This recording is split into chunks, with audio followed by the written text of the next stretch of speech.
दोस्तों गवर्नमेंट की तरफ से मेरा घर मेरा आशाना स्कीम का जो है बाकायदा तौर पर आगाज़ हो चुका है। अब आप इसके लिए जो है एप्लीकेशन जमा करवा सकते हैं। आज की इस वीडियो में आपको बताने वाला हूँ कि अगर आप जो है वो इस स्कीम से फ़ायदा उठाना चाहते हैं, जिसमें जो है वो आप 20 साल की आसान अक़सात के ऊपर जो है वो अपना घर ले सकते हैं। तो आज की इस वीडियो में हम डिटेल से बात करने वाले हैं कि आप जो है इसके लिए किस तरह से अप्लाई करेंगे, कौन-कौन से लोग जो है उसके लिए अहल हैं और क्या-क्या शराइत हैं। ये सारी की सारी डिटेल जो इस वीडियो में तफसील से होने वाली, वीडियो को पूरा देखिएगा ताकि आपको सारी चीज़ें क्लियर समझ आ जाएँ। तो चलते हैं कंप्यूटर स्क्रीन पे, वहाँ चल के सारी डिटेल डिस्कस करते हैं कि आप इसके लिए किस तरह से अप्लाई कर सकते हैं। वीडियो के सबसे पहले अगर आपने अब तक हमारा चैनल सब्सक्राइब नहीं किया तो चैनल सब्सक्राइब कर लीजिए, साथ बेल का आइकन होगा उसे लाजमी दबाइएगा ताकि मेरी हर आने वाली वीडियो का नोटिफिकेशन आपको मिलता रहे।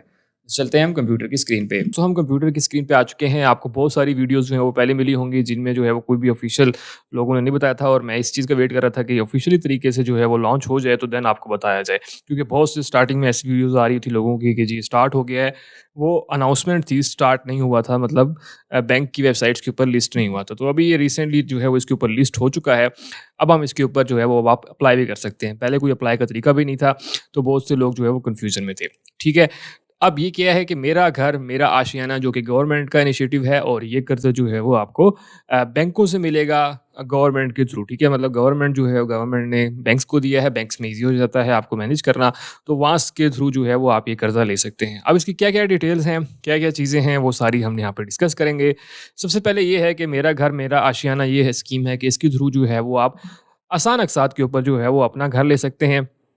मतलब गरीब जितने भी अवाम हैं वो जो है वो इसके थ्रू जो है वो अपना घर जो है वो अफ़ोर्ड कर सकते हैं। ठीक है, अब इसके प्रोडक्ट के क्या-क्या फ़ीचर्स हैं, तो यहाँ पे आपको जो है वो देखने को 2 टायर्स मिल जाते हैं, मतलब 2 आप कह लें 2 हिस्से मिल जाते हैं। ठीक है, उनमें क्या-क्या फ़र्क है, पहले हिस्से में ये है टायर 1 में कि आप जो है वो 2 मिलियन का लोन ले सकते हैं, मतलब आप 20 लाख रुपए तक का कर्ज़ा जो है वो यहाँ पे ले सकते हैं। और इसी तरह जो है वो आप टायर 2 में ये फ़र्क है कि आप 20 लाख रुपए से लेके 35 लाख रुपए तक का कर्ज़ा जो है वो ले सकते हैं। ठीक है, ये 2 फ़र्क हैं और इसमें कोई ज़्यादा फ़र्क नहीं है। ठीक है, अब आप किसके लिए अप्लाई करना चाहते हैं वो डिपेंड करता है आपकी सैलरी के ऊपर कि आप कितना कमाते हैं। ठीक है, तो ये आपने चीज़ ख़याल रखनी है कि आप जो है अगर 20 लाख रुपए तक कर्ज़ा लेते हैं तो क्या आप 20 सालों की आसान अक़सात दे सकते हैं।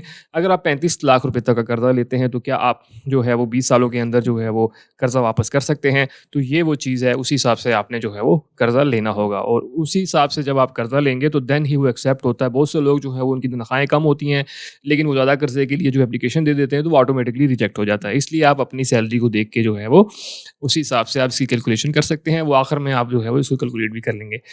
उसके बाद जो है मिनिमम कंट्रीब्यूशन फ्रॉम कस्टमर।